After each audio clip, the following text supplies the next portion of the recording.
तो हम लोग यहाँ पर देख रहे थे एक्सट्रैक्शन ऑफ एल्यूमिनियम।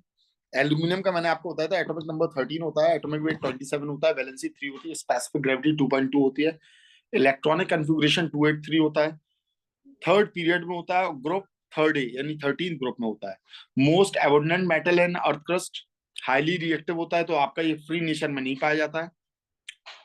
और स्टीड ने 1825 में इसे डिस्कवर्ड किया था। और मेन और उसकी बॉक्साइड होती है, जैसे Al2O3.2H2O लिखा जाता है, ये ऑलरेडी ऑक्साइड फॉर्म में होता है ये, ठीक है। और इसमें लगभग ये 40% आपका क्या रहता है, आपका 60% इसमें Al2O3 रहती है, 40% सैंड, Fe2O3 और टाइटेनियम ऑक्साइड, फेरिक ऑक्साइड और टाइटेनियम ऑक्साइड होती है, ठीक है। अब हम देखते हैं यहाँ पर एक्सट्रैक्शन। तो देखो, सबसे पहले हम इसे क्या करेंगे, सबसे पहले जो पहली चीज रहेगी वो रहेगी crushing and grinding, crushing and grinding, ठीक है। इसके बाद में हम करेंगे कंसंट्रेशन ऑफ ओर, और कंसंट्रेशन ऑफ ओर के लिए मैंने आपको क्या बताया था, जो सेकंड स्टेप लगाएंगे वो होगा कंसंट्रेशन ऑफ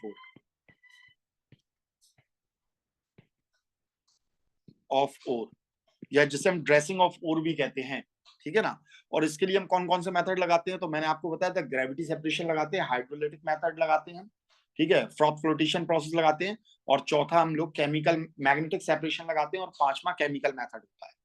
ये 5 मेथड होते हैं, ठीक है। तो हम इसमें कौन सा लगाएंगे, तो इसमें हम लोग केमिकल मेथड लगाएंगे।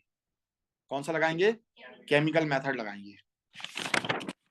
तो कंसंट्रेशन ऑफ ओर में हम इसमें ना तो ग्रेविटी सेपरेशन लगाते हैं, ना फ्रॉथ फ्लोटेशन लगाते हैं, ना ही मैग्नेटिक सेपरेशन लगाते हैं, ठीक है। इसमें केमिकल मेथड या फिर लीचिंग को लगाते हैं। किसे लगाते हैं, लीचिंग।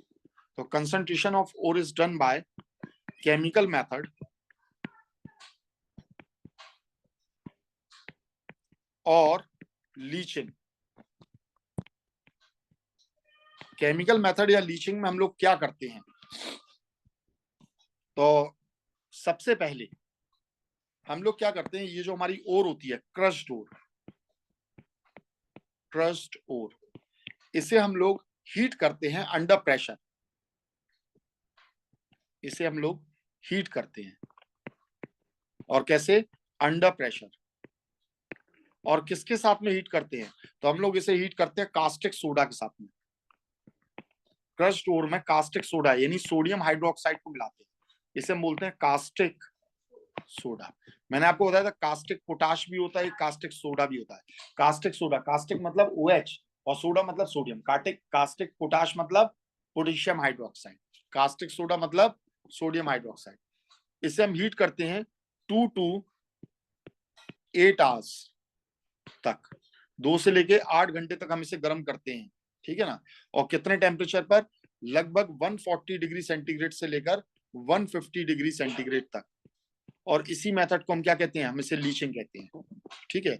इसमें होता क्या है, इसमें होता यह है कि जो एल्यूमिनियम हाइड्रोक्साइड है Al2O3.2H2, ठीक है, ये NaOH के साथ में रिएक्ट कर लेती है,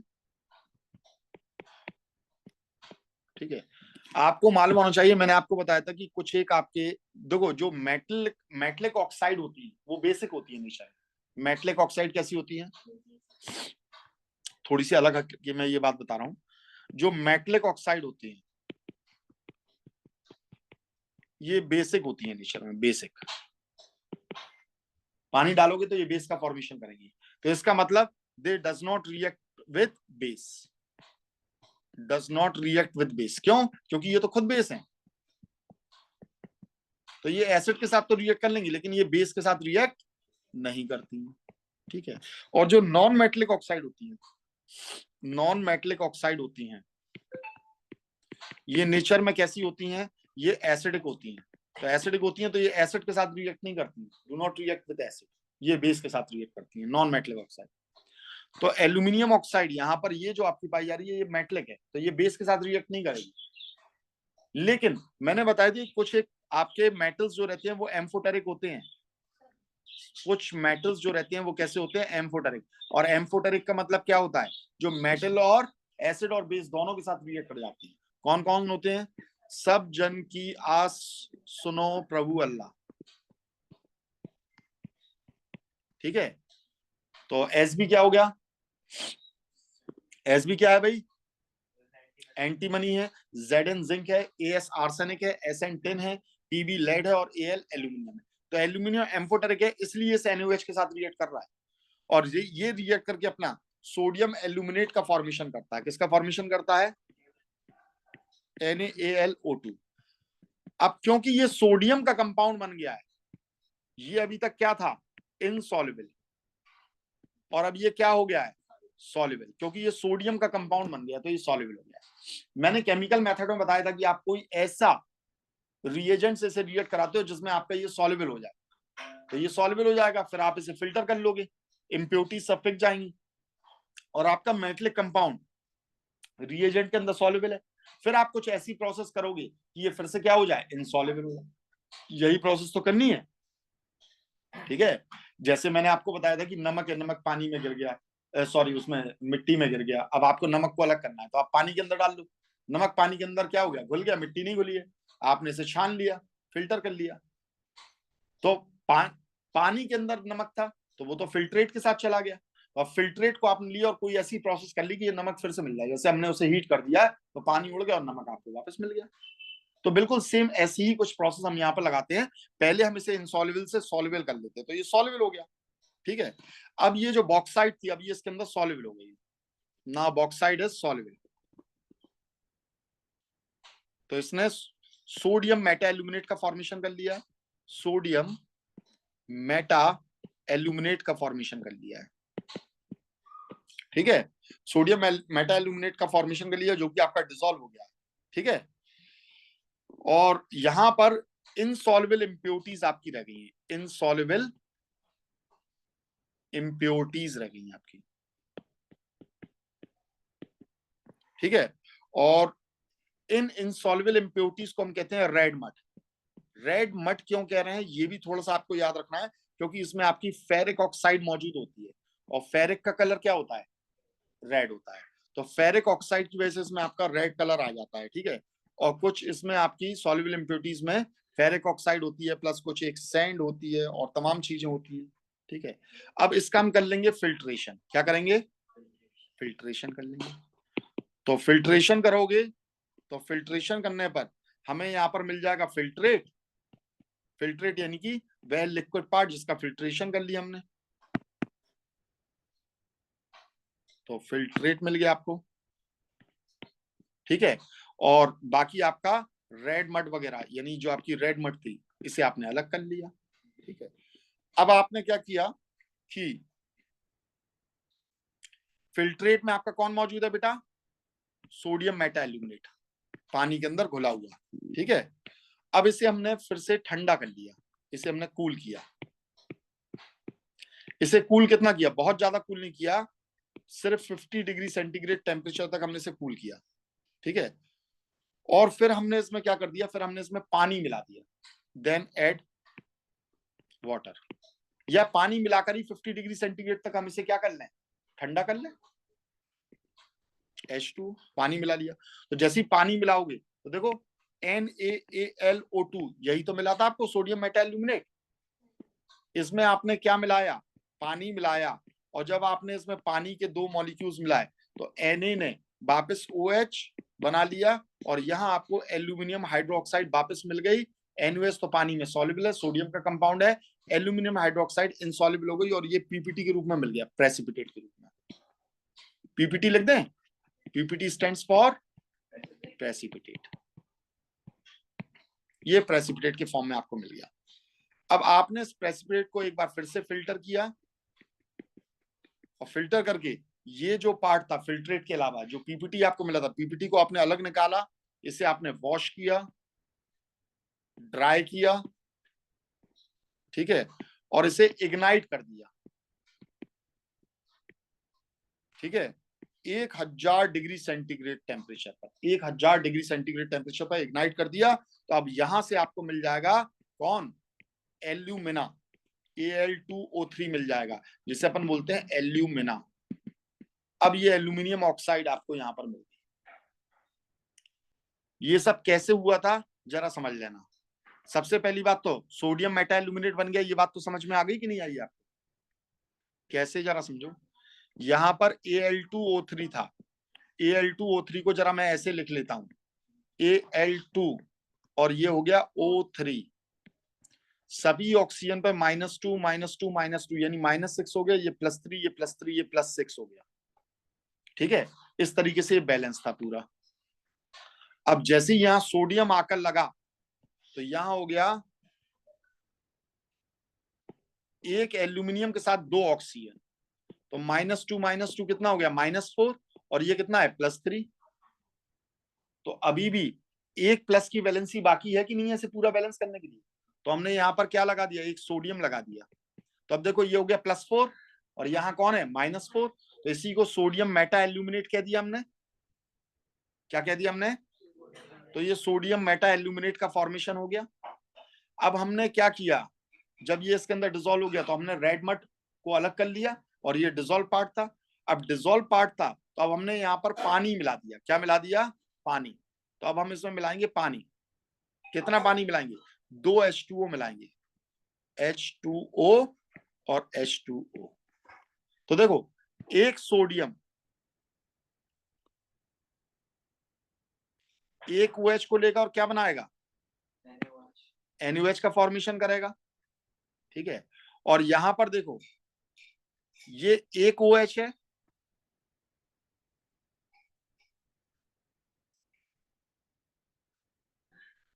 एक मिनट रुकना, यहां पर इसके थे कितने मॉलिक्यूल? LOH का होल बस। ठीक है,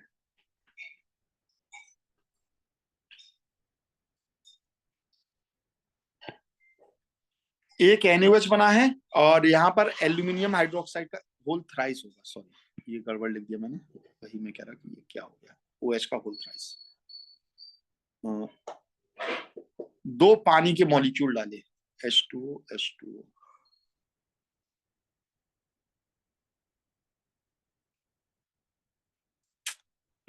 अरे यार एक मिनट, जल्दबाजी में यही हो जाता है, फिर से देखना, सॉरी। हमने 2 पानी के मॉलिक्यूल डाले H2O और क्या डाला? H2O। ठीक है, H2O हमने ये डाला इसके अंदर। ठीक है, तो जैसे हमने ये H2 को यहां पर डाला तो NaOH ने क्या, Na ने क्या किया, एक OH को ले लिया। ले लिया कि नहीं? अब देखो एक OH यहां है, ठीक है, एक OH आपका ये वाला बन गया इसके साथ में, है ना, और एक OH आपका ये वाला बन गया। तो यहाँ एल्यूमिनियम 3 OH के साथ में लग गया कि नहीं लग गया? ठीक है, तो एक क्या बना NaOH और एक क्या बना AlOH का होल थ्राइस का फॉर्मेशन, एल्यूमिनियम हाइड्रोक्साइड का फॉर्मेशन हो गया। कोई प्रॉब्लम इसमें? एल्यूमिनियम हाइड्रोक्साइड को आपने क्या किया, पीपीटी इसका बना था तो आपने इसे बाहर निकाल लिया, आपने इसे बाहर निकाल लिया, और बाहर निकालने के बाद में फिर आपने इसे दम से गर्म किया, 1000 डिग्री सेंटीग्रेड पर गर्म किया। अब जैसे ही 1000 डिग्री सेंटीग्रेड पर गर्म करोगे तो अब एक बार फिर से इसे खोल लो, OH OH OH। ठीक है, एक बार फिर से आप इसे खोल लो। अब इसका कोई एक मॉलिक्यूल तो होगा नहीं, बहुत सारे मॉलिक्यूल होंगे इसके।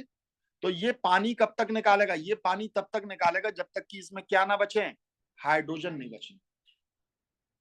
ठीक है, ये पानी तब तक निकालेगा जब तक कि इसमें हाइड्रोजन ना बचे। अब देखो इसने निकाला ये H2O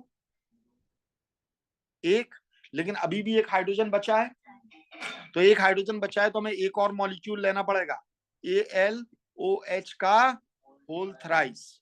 तो अब इसे पानी कैसे निकालोगे? आपने ये निकाला H2O, अब यहां से भी देखो कौन बचा हुआ है, एक H2O बचा हुआ, एक H बचा हुआ है, तो इसे आपने ये निकाल दिया। अब देखो यहां पर क्या क्या बचा है, 2 एल्यूमिनियम है तो हमने लिखा Al2, और ऑक्सीजन कितने बचे हैं?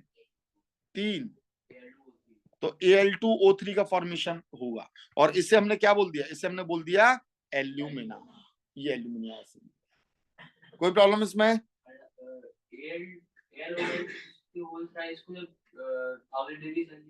गर्म करोगे तो आपको एल्यूमिना मिलेगा।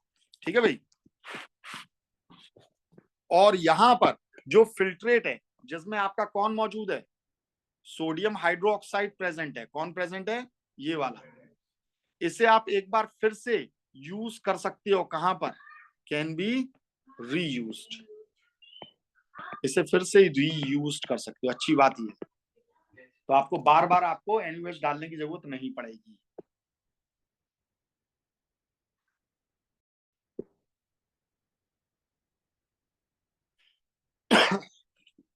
ठीक है भाई। अब देखो बेटा, एल्यूमिनियम की एक खासियत है, ऑक्सीजन के साथ लगने की इसकी एफिनिटी बहुत बहुत बहुत ज्यादा तेज होती है। ठीक है, एल्यूमिनियम के साथ लगने की इसकी एफिनिटी बहुत ज्यादा तेज होती है। Aluminium has great affinity,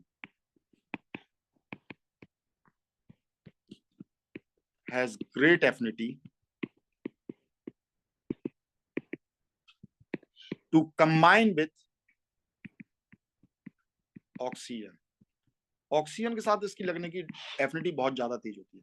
generally अगर कभी भी बात करा जाए तो ऑक्सीजन किसी पर भी अटैक करता है तो हम इसे बोलते हैं कोरोजन। ऑक्सीजन ने आयरन पर अटैक किया और आयरन में से इसने क्या किया, इलेक्ट्रॉन निकाल लिए, और इलेक्ट्रॉन निकाल लिए तो इसने अपनी ऑक्साइड बनाई Fe2O3। ये किसी पर भी अटैक करेगा तो अपनी ऑक्साइड बनाएगा। जिंक के साथ ऑक्सीजन ने रिएक्ट किया तो ये बनाया जिंक ऑक्साइड। इसने लेड पर अटैक किया तो इसने बनाया लेड ऑक्साइड। ठीक है, अच्छा, आयरन के ऊपर जब ये अटैक करता है तो इसी कोरोजन को हम बोलते हैं रस्टिंग। क्या बोलते हैं, रस्टिंग बोलते हैं। और जब दूसरे मेटल पर अटैक करता है तो हम इसे बोलते हैं कोरोजन। तो rusting is a type of corrosion, rusting is a type of corrosion. तो what is the meaning of corrosion, तो attack of atmospheric oxygen on the metal to make its metallic oxide is known as corrosion.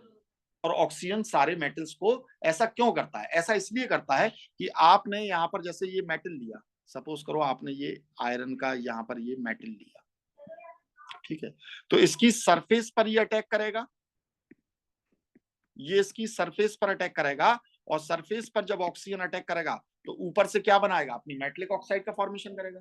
और generally ये metallic oxide जो रहती है भुदभुदी type की होती है, पोरस टाइप की होती है, और ये झड़ झड़ कर गिरती जाती है।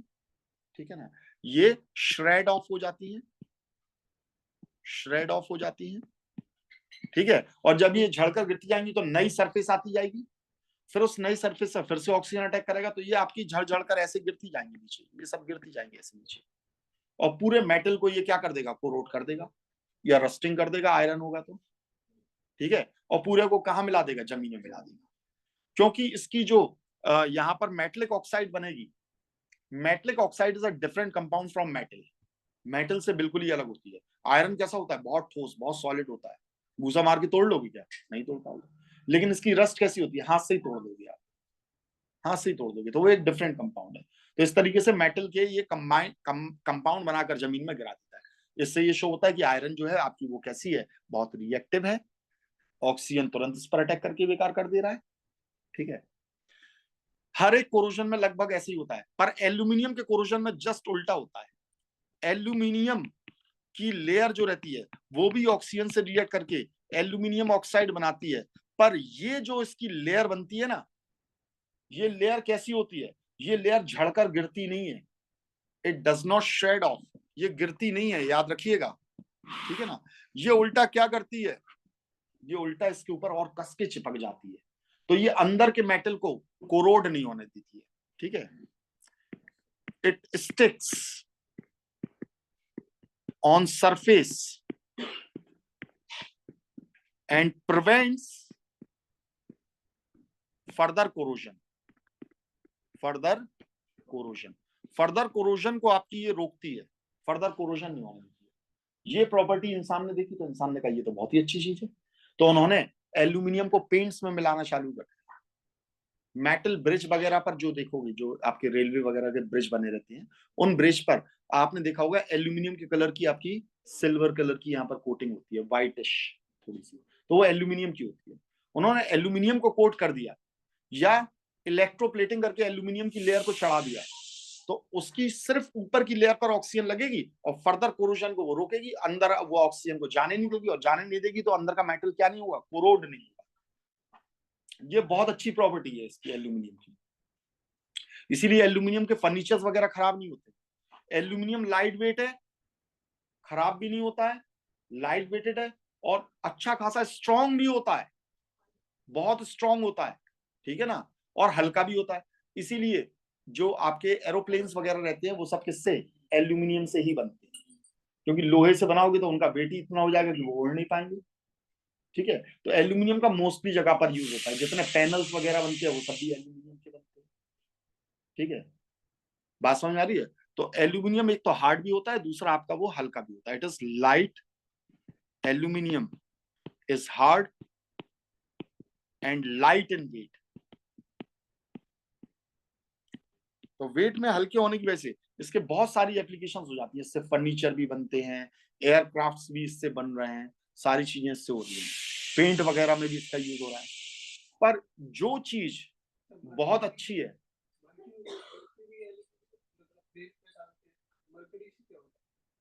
मरकरी और एल्यूमिनियम का एमेलगेम बनता है बेटा। एमेलगेम बहुत अलग चीज होती है, वो इसका एक एलॉय हो जाता है, वो इसका एक एलॉय हो जाता है, ठीक है। चलो अभी इसे पढ़ो फिर बात में। अच्छा, इसका ये जो पॉजिटिव पॉइंट है एल्यूमिनियम का, यही इसका एक इतना नेगेटिव पॉइंट बन गया था कि एल्यूमिनियम की डिमांड तो बहुत ज्यादा हो गई थी, क्योंकि एल्यूमिनियम को जगह जगह यूज करना है, लाइट और फलाना ढिकाना, ठीक है। लेकिन इसका एक्सट्रैक्शन इतना महंगा पड़ रहा था, क्यों महंगा पड़ रहा था अभी मैं बता रहा हूँ। ये इसका एक्सट्रैक्शन इतना महंगा पड़ रहा था कि इसकी कॉस्ट एक टाइम पर सोने से भी ज्यादा हुआ करती थी। क्यों? क्योंकि इसका एक्सट्रैक्शन इजी नहीं था, हमें वो प्रोसेस नहीं मिल पाई थी जिससे हम इसका एक्सट्रैक्शन कर पाए। कैसे, जरा समझ। जो एल्यूमिना होता है Al2O3, और ये याद रखना बहुत जरूरी है, एल्यूमिना का मेल्टिंग पॉइंट होता है लगभग 2050 डिग्री सेंटीग्रेड टेम्परेचर, किसका, एल्यूमिना का, ठीक है। बात समझ आई है? और जो एल्यूमिनियम रहता है, एल्यूमिनियम का जो बॉइलिंग पॉइंट होता है वो इससे बहुत कम होता है, लगभग 1000 या 1050 डिग्री सेंटीग्रेड होता है तकरीबन एल्यूमिनियम का। मैं बात कर रहा हूं अब एल्यूमिनियम की। एल्यूमिनियम का बॉइलिंग पॉइंट ये लगभग 1000 या 1050 डिग्री सेंटीग्रेड होता है लगभग, बॉइलिंग पॉइंट, ठीक है। डिफरेंस समझना, यहां बात कर रहा हूं एल्यूमिनियम ऑक्साइड की, ये एक अलग चीज है, और यहां एल्यूमिनियम की बात कर रहा हूं, और यहां एल्यूमिनियम का बॉइलिंग पॉइंट, इस पर एल्यूमिनियम बॉयल हो जाता है। क्या हो जाता है? बॉयल, गर्म नहीं हो जाता है, भाप बनकर उड़ जाता है। और मेल्टिंग पॉइंट पर ये आपका क्या बन जाता है, ये लिक्विड बन जाता है। कौन? एल्यूमिनियम, ठीक है। अब हमें नेचर में ढूंढोगे तो बहुत मुश्किल से तो तुम चलो आसानी से ही लीचिंग प्रोसेस करके तुमने एल्यूमिना बना लिया। अब इस एल्यूमिना का हमें क्या करना है? रिडक्शन। रिडक्शन मतलब इसकी ऑक्सीजन हटाना है। क्या करना है? ऑक्सीजन हटानी है। और अगर तुम्हें इसकी ऑक्सीजन हटानी है, रिडक्शन करना है, तो आपको इसे गर्म करना पड़ेगा। पर सिंपली गर्म करने से तो ये अलग होता नहीं है। क्यों नहीं होता है? सिंपली गर्म करने से कौन सी मेटलिक ऑक्साइड में से ऑक्सीजन अलग होती है? मर्क्यूरी और Ag और Ag। मरकरी और सिल्वर। मैंने यहां पर आपको बताया था कि मेटलिक ऑक्साइड सिर्फ सिल्वर और मरकरी, सिल्वर और मरकरी की मेटलिक ऑक्साइड गर्म करने पर सिल्वर और सॉरी मेटल और ऑक्सीजन देते हैं। इससे ऊपर Fe, Pb और Cu, अगर आप इसकी ऑक्साइड को गर्म करते हो तो आपको रिड्यूसिंग एजेंट चाहिए पड़ेगा, जो कार्बन, कार्बन मोनोऑक्साइड, हाइड्रोजन या अमोनिया में से कुछ भी हो सकता है। और जिंक की मेटलिक ऑक्साइड को सिर्फ और सिर्फ रिड्यूसिंग एजेंट में कोक ही काम कर पाएगी, और कोई काम नहीं कर पाएगी। और इससे ऊपर जितने भी है तो उन सबका आपको इलेक्ट्रोलिसिस करना पड़ेगा। तो एल्यूमिनियम इलेक्ट्रोलिसिस में आ गया। अच्छा, अब यहां पर परेशानी ये है कि एल्यूमिनियम का जब आप इलेक्ट्रोलिसिस करते हो, अब आपने किया इसका इलेक्ट्रोलिसिस, समझना, आपने ये लगाई इलेक्ट्रोड्स, आपने ये लगाया इलेक्ट्रोड्स, इन्हें आपने बैटरी से कनेक्ट किया, ठीक है। आपने यहां पर डाला एल्यूमिना Al2O3, रिडक्शन करना है। तो अब आपको इसे गर्म भी तो करना पड़ेगा, गर्म करके ही तो आप इसे आइंस में तोड़ोगे। आइंस में कैसे मिलेगा? जैसे आप NaCl का इलेक्ट्रोलिसिस करते थे, आप NaCl का आप इलेक्ट्रोलिसिस करते थे, तो या तो आप इसे पानी में डालते थे तब ये आइंस में कन्वर्ट होते थे, या फिर आप इसे गर्म करते थे, मेल्ट करते थे और इसके मेल्टिंग पॉइंट के बराबर टेम्परेचर देते थे, तब आपके ये आइंस में कन्वर्ट होते थे। तो इलेक्ट्रोलिसिस करने के लिए आइंस में कन्वर्ट करना बहुत जरूरी है। तो आप इसे आइंस में कैसे कन्वर्ट करोगे? Al+3 और O-2 में कन्वर्ट करने के लिए, आइंस में कन्वर्ट करने के लिए आपको यहाँ पर टेम्परेचर कितना देना पड़ेगा? इसके मेल्टिंग पॉइंट के बराबर लिक्विफाई करना पड़ेगा ना, जो कितना होता है 2050 डिग्री सेंटीग्रेड टेम्परेचर होता है। अब आपने इतने पर गर्म किया और जैसे ये एल्यूमिनियम का आयन अलग हुआ, तो एल्यूमिनियम तो कितने पर उड़ जाता है? 1050 पर। तो एल्यूमिनियम यहाँ पर क्या कहेगा?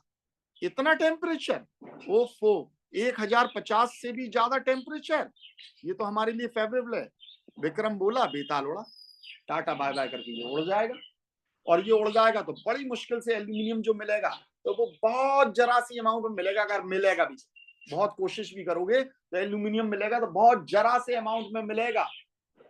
पहली बात तो मिलेगा नहीं, अगर मिला भी तो बहुत जरा से अमाउंट में मिलेगा। तो आपने इतने जतन लगाए, इतनी प्रोसेस लगाई, और एल्यूमिनियम बिल्कुल जरा सा मिला। और डिमांड बहुत हो रही थी इसकी। क्यों हो रही थी? ये जगह जगह यूज हो रहा था भैया, जगह जगह यूज हो रहा है ये आपका। बात समझ आ रही है? लाइट वेट का है, हार्ड है, ठीक है, कोरोजन से बचाता है, प्रिवेंट फ्रॉम कोरोजन, हार्ड है, लाइट वेट है। तो डिमांड बहुत ज्यादा है और मिल बहुत कम रहा। और जब बहुत कम मिल रहा है तो फिर इसका रेट कैसा हो गया था? रेट इसका बहुत हाई हो गया, इसका रेट बहुत हाई हो गया था। तो इस चीज से बचने के लिए, ठीक है, इसके रेट को किसने कम किया? अब इसके रेट को इतना कम कर दिया गया है कि अब टॉफीज वगैरह भी जो आती हैं वो एल्यूमिनियम के रैप में आती है, कोई उसके पैसे ही नहीं मांगता। खाना पैक होकर एल्यूमिनियम के रैप फॉइल में आ रहा है, एल्यूमिनियम जगह जगह यूज हो रहा है। दवाइयों की स्ट्रिप में एल्यूमिनियम है, जो बॉटल्स आती हैं जिनमें लिक्विड दवाई होती है पीने वाली, उनमें जो कैप लगते हैं वो भी एल्यूमिनियम के होते हैं। ठीक है, समझ में आ रही है बात कि नहीं आ रही है? तो ये इतना सस्ता किसने किया? तो ये किया एक प्रोसेस ने, जिसे ढूंढा था किसने? हॉल्स और हेरोल्ड नाम के एक साइंटिस्ट ने ढूंढा था। ठीक है, तो इसे हॉल्स हेरोल्ड, इसे टेक्निक कहा जाता है, हॉल्स हेरोल्ड प्रोसेस। इनका नाम बड़ी इज्जत से लिख दिया जाए क्योंकि इन्होंने बहुत बड़ी प्रॉब्लम यहाँ पर दूर करी थी। हॉल्स हेरोल्ड प्रोसेस, ठीक है।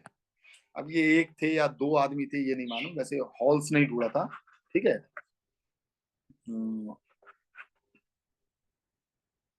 ठीक है, तो इन्होंने इसे निकालने का तरीका ढूंढा था, और जब इसे निकालने का तरीका मिल गया तो अब इसका एक्सट्रैक्शन बड़ा इजी हो गया। इन्होंने क्या किया? इन्होंने सबसे पहले इसके लिए एक सुटेबल सॉल्वेंट ढूंढा। देखो बेटा, मैंने अभी अभी आपको बताया, क्या बताया? कि आपको अगर इलेक्ट्रोलिसिस करनी है तो या तो आप क्या करोगे, NaCl को आप पानी में डालोगे, तो पानी इसे किस में कन्वर्ट कर देगा? इसके आयंस में। या फिर आप इसे क्या करोगे? हीट करोगे, है ना। तो जब आपने इसे पानी में डाला, वाटर में डाला, तो भी ये आयंस में कन्वर्ट हुआ, और जब आपने इसे हीट किया तो भी आयंस में कन्वर्ट हुआ। NaCl को वैसे हीट करोगे तो 1000 डिग्री सेंटीग्रेड लगभग टेम्परेचर चाहिए, और पानी में डाला तो नॉर्मल टेम्परेचर पर ये आयंस में कन्वर्ट हो गया। तो पानी ने किसका काम किया बेटा? एक सॉल्वेंट का काम किया, है ना, सॉल्वेंट का काम किया। तो हॉल्स ने भी क्या किया? उसने एक सूटेबल सॉल्वेंट ढूंढा जिससे इसके आयंस क्या हो जाएं? अलग अलग हो जाएं। इसके आयंस क्या हो जाएं? अलग अलग हो जाए, और आपको इसे 2050 डिग्री सेंटीग्रेड तक गर्म ना करना पड़े। क्योंकि अगर आपने कहीं से भी 2050 डिग्री सेंटीग्रेड तक गर्म किया तो 1050 पे तो ये टाटा बाय बाय के उड़ जाता।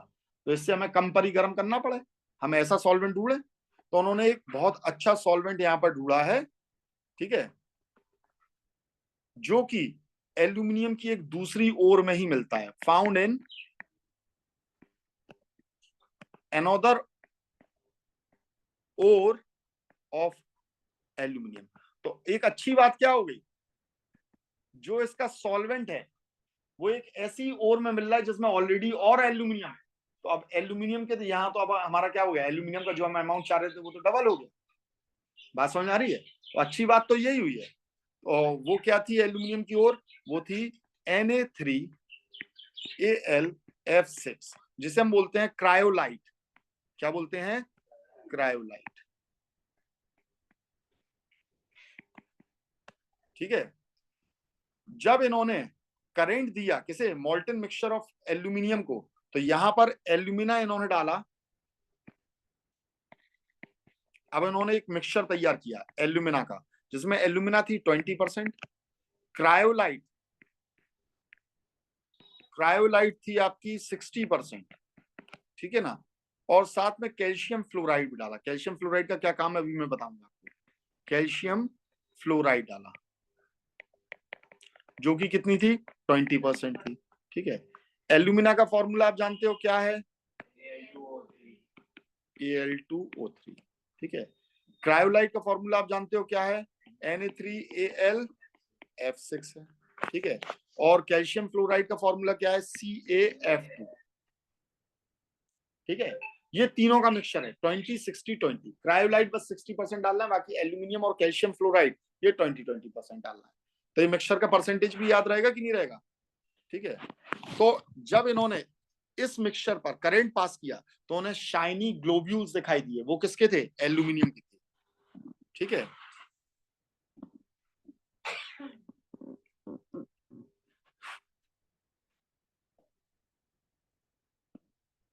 और ये पूरी प्रोसेस इन्होंने जो करी थी, ये करी थी 1886 में।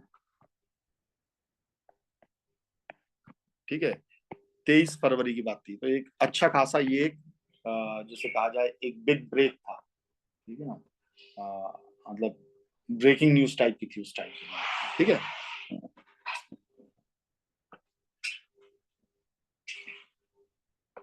तो एक टाइम पर एल्यूमिनियम जो था वो गोल्ड से भी ज्यादा महंगा था। अब आपको ये बात समझ में आई है, क्योंकि उसका एक्सट्रैक्शन का प्रोसेस सही नहीं था। जैसे अभी मैं आपको बता दूं, ग्रेफीन है, कार्बन का ग्रेफीन जो बनता है वो बहुत ज्यादा उसकी कंडक्टिविटी होती है। इतनी, देखो मालूम है, अभी हम जैसे अपनी बैटरी वगैरह यूज करते हैं तो बैटरी का बहुत सारा लॉस वायर्स में से करंट का लॉस हो जाता है, बहुत लॉस हो जाता है, हम उतना यूज नहीं कर पाते।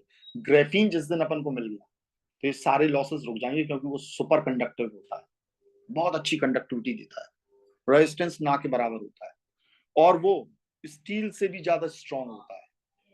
लेकिन अभी परेशानी क्या है, उसका एक्सट्रैक्शन की वही परेशानी चल रही है जो एक टाइम पर एल्यूमिनियम की परेशानी चल रही है। जिस दिन ग्रेफीन निकालने की इजीएस्ट टेक्निक हमें मिल गई, उस टाइम पर हमारी कार्स वगैरह ये सारी चीजें किससे बनने लगेंगी, ग्रेफीन से ही बनने लगेंगी। उससे बनेंगी तो मजबूत की मजबूत होंगी, और हल्की इतनी हल्की होंगी कुछ कहोगी। तो फिर तब अगर आप बैटरी से चलाओगे तो एवरेज जाने कितना जाएगा आपका। मैं अभी बैटरीज की तो बात कर ही ना हूँ कि बैटरी में सुधार करो, कार का पूरा वेट एकदम ना के बराबर हो जाएगा, है ना। फिर बैटरी से इतना अच्छा आपको पिकअप मिलेगा, इतनी लॉन्ग ड्यूरेशन मिलेगी। तो ये सब एक्सट्रैक्शन के तरीके, हम किस चीज को कैसे एक्सट्रैक्ट कर पा रहे हैं, कॉस्ट एफिशिएंट कैसे बना रहे हैं, उससे बात होती है। अभी ग्राफीन का आप रेगुलर यूज नहीं कर सकते हो, है ना। तो अब हम लोग यहाँ पर इसी हॉल्स हेरोल्ड प्रोसेस को पढ़ेंगे, इसमें से इलेक्ट्रोलाइटिक रिडक्शन को पढ़ेंगे इसके। तो अब हम पढ़ने जा रहे हैं electrolytic reduction of fused alumina.